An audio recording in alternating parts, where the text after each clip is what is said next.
I'm sure you know, nakakatanggap na ako ng mga congratulatory messages from different heads of states. Nakausap ko na ang unang nakatawag sa amin ay yung US, the President Joe Biden, and China, President Xi. Nakausap ko na also the Japanese Prime Minister Kishida. I even spoke to the outgoing Prime Minister of Australia, PM Morrison, who just went through an election also. So, marami na talagang nangyayari, marami na talagang we are already being recognized. This new thing already recognized. Mukha namang walang problema sa recognition. Maybe the comfortable margin that we enjoyed during the election has a part to play with that. In connection of that, today I met with three ambassadors: the ambassador of South Korea, the ambassador of Japan, the ambassador from India, and now the head of station of the United States, where we were able to discuss many of the things that how we are going to handle the next few years in terms of our relationships with the different countries. Ang aking lang laging pinapaalala sa kanila, sinasabi ko, palagay ko, sa pandemyang ito, ang recovery ng lahat natin ay hindi kakayanin ng kahit isang bansa, kahit gaano kayaman. Kailangan the partnerships will be the one that will bring us through. Keep the global economy at least as stable as is possible, and will give us the opportunities for us to take advantage of the opening of the global economy. So I think that we were all in agreement that that is going to be the situation. Specifically in Japan, with the Japanese ambassador, we spoke about some of the ODA projects that JICA ODA that possibly we can pursue. At marami siyang ipinakita sa amin na mga possibilities in terms of infrastructure, in terms of transportation infrastructure, in terms of the usual horizontal infrastructure, and also of employment, where he would like to see an increase. Japan would like to see an increase of employment of Filipinos in Japan. So that we will pursue those opportunities further. With the ambassador of South Korea, napag-usapan namin yung IT, digital communication, because South Korea is still considered to be one of the best in the world when it comes to IT. And I said, kung sana matulungan mo kami diyan. At pinag-usapan din namin with the South Korean ambassador, napag-usapan din namin yung offer nila at yung nakapunta na rito ng mga expert na nuclear power para tignan ang Bataan Nuclear Power Plant para makita kung ano ba ang maaring gawin. Pwede pa bang ituloy o kailangan na magtayo ng bago? What are the things that we will have to do? So, binuhay namin ulit ang diskusyon na yon. Although they have come before, we will now study their recommendations and their findings, and we will see if it can still apply. Because as we have been talking about all through the campaign, isa sa pinakamalaking problema is the supply of power. If we are going to industrialize post-pandemic, we are going to go through rapid industrialization, then the power sector must be ready for that. And the problem in the power sector is that malaki ang lead time. Kahit na siguro yung pinakamaliit na planta, 3 years yan. Minimum, 3 to 5 to 7 years. But kahit na hindi aabutan ng administrasyon ko, we still have to start somewhere. So we spoke about that, and some of the other security concerns for the region. Siyempre, North Korea is a continuing concern to South Korea. And the stability in our area is something that we had also discussed. With the ambassador from India, we hit upon, he had three very interesting programs that they are instituting in India that I think might be applicable in the Philippines. And we again agreed to go into these different areas in detail. Number one, of course, is agriculture. We have a lot, we can learn a lot, especially from India, not only in the techniques of agriculture, but also in the protection of farmers and how to bring the average age of the farmers down from what it is now. Nababasa ko 57, 56, 57 ang average age ng ating mga magsasaka. At walang pumapasok ng mga kabataan. And one of the solutions that was proposed is that it will, kung gawin nating high-tech yung ating agriculture, magiging interesting para sa mga mas bata. Because with the new technologies, we will need young people anyway. So we started talking about that in the protection of the farmers. I also, because it is one of the conclusions we arrived at during and after the pandemic, after the first hit of the pandemic, yung gamot. And we know that India is one of the largest manufacturers of generic drugs. And I think, I said, if we could go into partnership para magkaroon ng production dito sa Pilipinas, turuan nyo kami what is the manufacturing technology, what are the necessary things that have to be put in place. Is there new legislation? We have to put up a new agency, or we will have to do training of those of yung mga nasa atin na tao. But in the end, to be able to provide at least the basic, yung mga basic lang na mga gamot na dito na nanggagaling. Marami na tayong ginagawa pero marami pa rin kulang. And kaya naman siguro, I have no doubt na yung ating mga manufacturers dito, kaya naman nilang gawin yan. Pero we will get advice because may experience ang India. Kaya siguro naman marami silang maipapakita sa atin. Titignan natin kung babagay dito sa Pilipinas, baka maka-adapt tayo, and we will also be able to pursue that. The other very interesting area that we talked about with the Indian ambassador was their programs in India for microfinancing. And this is again because of the MSMEs that we are hoping to assist. To bring back, to create more jobs, to bring people back their livelihoods. Meron silang statistic na nagulat kaming lahat. Sinabi, 70 pesos pa lang, 70 pesos pa lang, pwede na silang magbukas ng account doon sa kanila. Napakaliit lamang, kaya na nila. So sabi ko, will you please send me material? Because I'm very, very interested in that. Kasi mabusisi ang trabaho na yan. India has always been a pioneer in terms of microfinancing. But they have taken it already to this level na kahit ganun lang kaliit ang puhunan mo, pwede ka na magkabangko, pwede ka na magka-bank account, pwede ka na maghanap buhay, pwede ka na magnegosyo. And with the American charge, well, as you can imagine, pagka kausap natin Amerikano, marami talaga kaming pag-uusapan.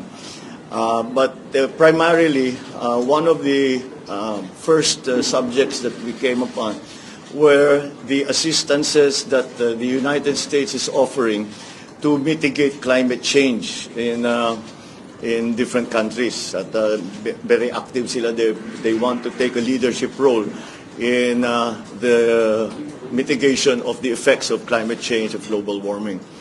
And I said, that became, nung nakita ko sa brief na yun ang kanilang ginagawa, nakita ko kagad kasi napakataas natin, top 3 tayo sa at risk sa climate change. So that is immediately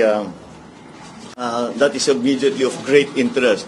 Security concerns, of course, have always been a big part of our relationship with the United States.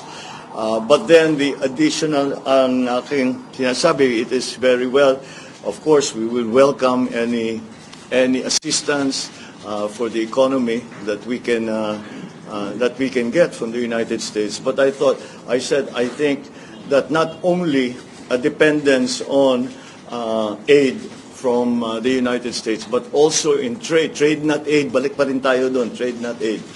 And so to open the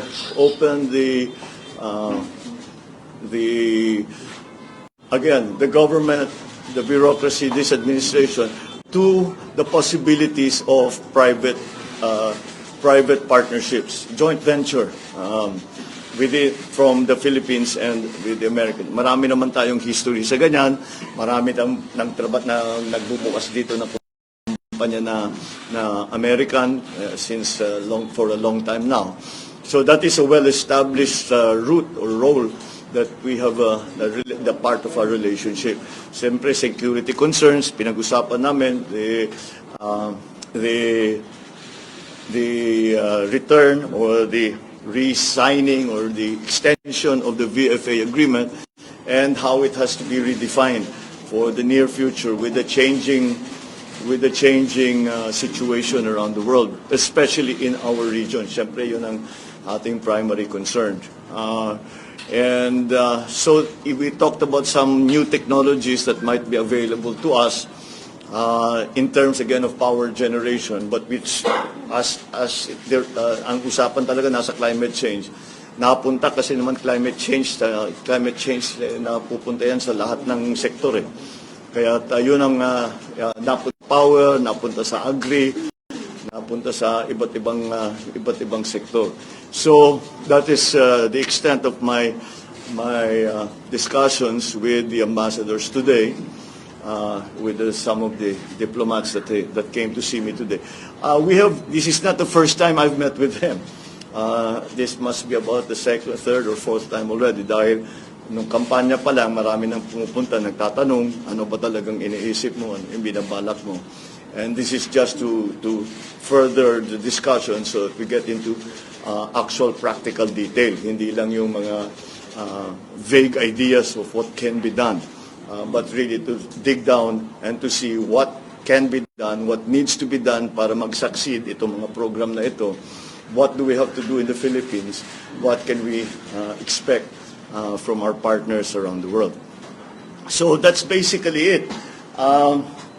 Except for some of, I think yung inaantay nyo talaga yung mga appointment. Yes. Well, na ano tayo ni our friend, the incoming DOJ secretary has already announced it himself. So sa segundahan ko na lang siya that Boying Remulla, I have asked him to join the government as DOJ, the Secretary of the Department of Justice. I think he will be very good. He has, as you know, he has a great many years of experience in government, number one. And what many people do not know is that he's actually a very, very good lawyer. And so I think he will fit very nicely into the DOJ. I guess we can talk about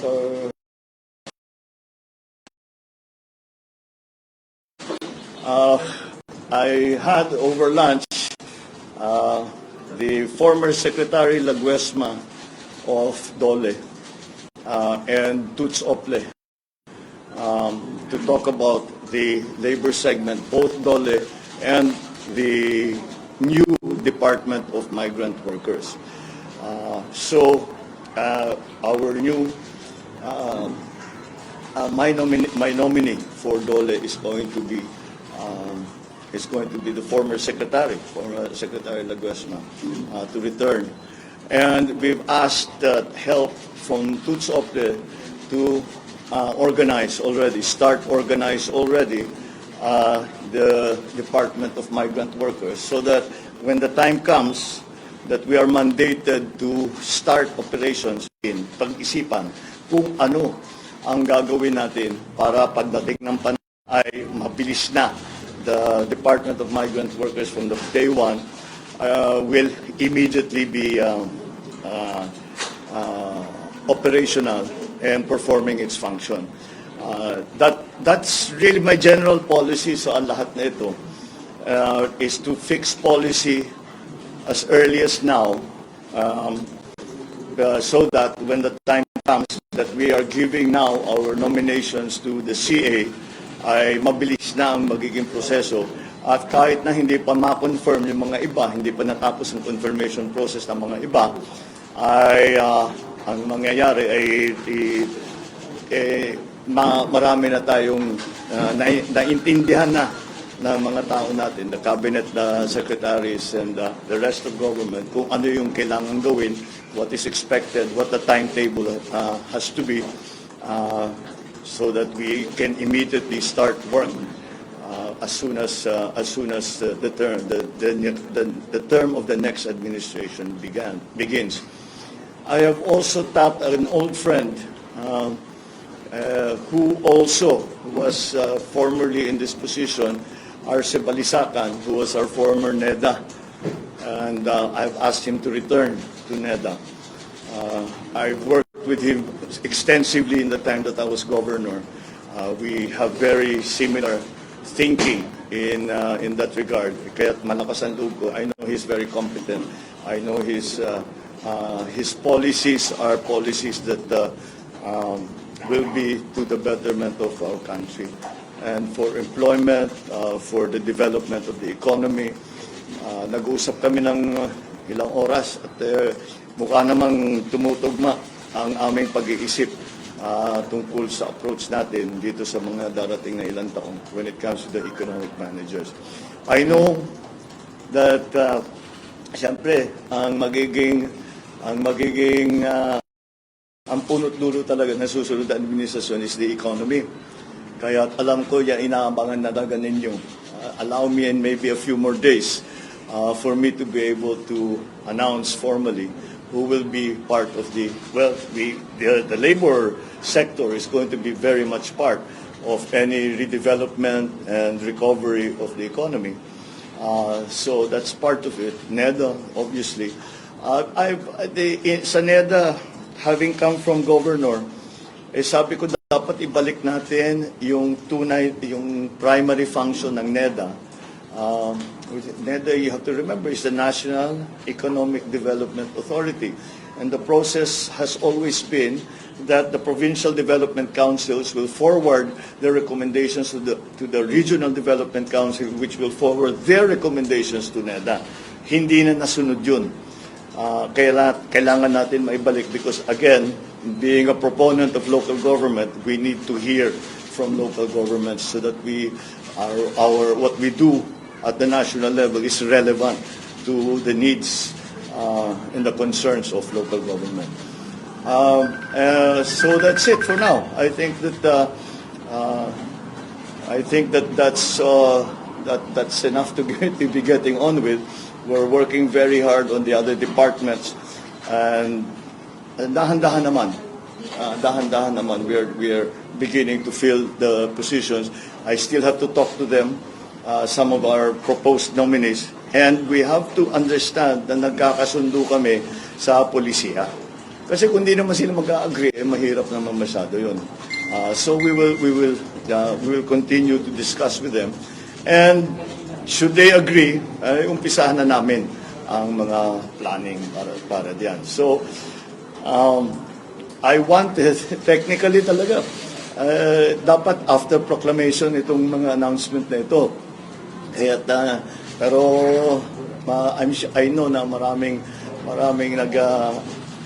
hindi na makapag-antay dahil nga napaka-importante itong mga appointment na ito. But allow me the luxury of a few more days and we will be able to announce more. At the moment, siyempre nakaabang na kami sa canvassing My best information is that the canvassing will proceed rapidly, and I told the speaker and the leadership of the House and of the Senate that I'm on call. Kung matapos sila, kahit anong oras, kahit hating gabi, I'll be happy to go there to be proclaimed.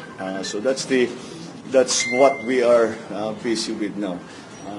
And that also explains to you bakit ako naka-Amerikana. Dahil nga, mga kaharap ko, ambassador nga, na ibang look namin dito sa headquarters at hindi na kami nangangampanya at we are now back in the office, working in the office. So I'll leave that with you for now. Well, I'll take a few. Sa inauguration po, Mr. President, are we going to hold it sa grandstand po since parang Hindi kaya, because nga na may ospital eh. Ginagamit pa eh. Hindi naman natin pwedeng ilipat ito na eh. Kailangan pa ito. Parang yata ng Manila government and even the DPWA Secretary Roger Mercado, parang sa na sinabi niya na. No, I don't think there's any need to go to that. Yun lang, we're now looking for an alternative. So out na po yung grandstand? I think for now, unless something will change radically, we cannot use Quirino Grandstand. I would have, mas maganda para sa akin, gusto ko doon dahil yan ang tradition eh. Pero marami talagang pinilitan yung pandemic. Wala tayong magagawa. Sir, under your administration, will the Philippines participate in the Indo-Pacific Economic Framework? Yes, we talked about that. Can you discuss more? Yes, we are very much involved. We are very much involved, and we are considered very much an important member of that aggregation. So some of the elements of the Indo-Pacific Regional Treaty are going. We spoke about with the different ambassadors, most specifically with the American charge. So yes, we will be involved in that. Sir, House Majority Leader has said that. I'm sorry. House Majority Leader Romualdez has said that. I'm sorry. I'm really. Hello, sir. House Majority Leader Romualdez has said that a stimulus measure is among your top priority legislation regarding the Congress, sir. Sir, may we know, sir, if you think that the government still has funds to fund another stimulus package, and then, sir, given that the 90% of the 2022 budget has already been disbursed to various agencies. Yes, there are slight differences because although it has been disbursed, not all of it has been spent. So meron pa tayong room, pero konti na lang. And so that's why we will have to look to the new budget, the budget for 2023, which is presently being written. We have to look at that to find sufficient funds for the things that we want to do. Kasi talaga, basically, move some public expenditure away from non-investment expenditures to more investment-led expenditures. Again, to revitalize, to really retool the economy. Sir, you also open selling government assets, such as Leia and a portion of Manila Bay, as proposed by Congressman Salceda to pay for the country's debt, sir. I'm always very wary of selling government assets. So as a matter of principle, I'd rather not. So, yes. Sir, just a follow-up, how do you think the Philippines will benefit from the Indo-Pacific Economic Framework? Well, it's going to be, because now, as I said, the survival and the stability of the global economy, or even just the regional economy, is going to depend on the partnerships we make with other countries. And that's why that's going to be very important. We have to open as much of the economy as we can to trade. And that's where these kind of treaties come in. Okay? Thank you. Maraming salamat.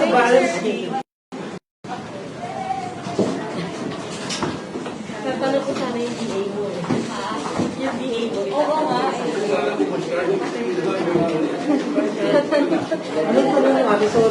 Hindi, tatanong sana yung BA mo.